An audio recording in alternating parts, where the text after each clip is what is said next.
আসলে আমরা আজকে শিলাচুরি ঝর্ণাটিতে আমরা গিয়েছি, উপভোগ করেছি। আসলে আমাদের ঝর্ণা যাওয়া যেমন উদ্দেশ্য, একই সাথে এই এলাকার জীবন জীবিকা, মানুষ, এখানকার কানেক্টিভিটি সব আমরা আসলে সরজমিনে যখন দেখতে নিজে গিয়ে ফিল করা, এটা অনারশিপটা অনেক বেশি আসে। তাহলে তাদের কথা, তাদের উন্নয়নের কথা আমাদের চিন্তা করার জন্য আমাদের সুবিধা হবে। তো আমরা ঝর্ণাটাও উপভোগ করেছি, একই সাথে এখানকার মানুষের সম্পর্কে জেনেছি। আর সামনের দিনগুলোতে যাতে করে এইখানকার পিছিয়ে পড়া মানুষদেরকে নিয়ে আমরা আমাদের যে ব্রিজ এখানে প্রয়োজন আছে, এখানে স্কুলের প্রয়োজন আছে, এই জিনিসগুলো নিয়ে যাতে করে আমরা কাজ করতে পারি।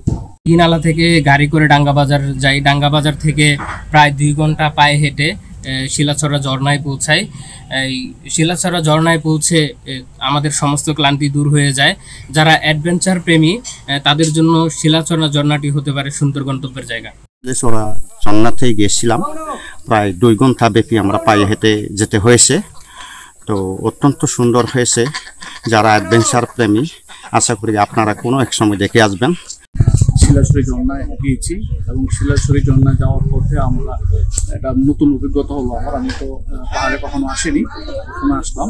তো এখানে এসে এখানকার মানুষের যে জীবনযাত্রা, তাদের যে জীবিকা নির্বাহের উপায় এবং তাদের যে জীবনযাত্রা সহজ নয়, সেটা আমি উপলব্ধি করেছি এবং আমারই অনুসারও ছিলেন।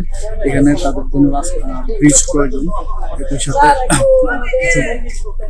অনেকে আছে খুবই মানবত অবস্থায় আছে। এখানে টিন দিতে হবে তাদেরকে, তাদের বাড়িঘর নির্মাণের প্রয়োজন। এগুলো ইউনিসেফ নিজের সচক্ষে দেখেছেন এবং আমিও দেখেছি।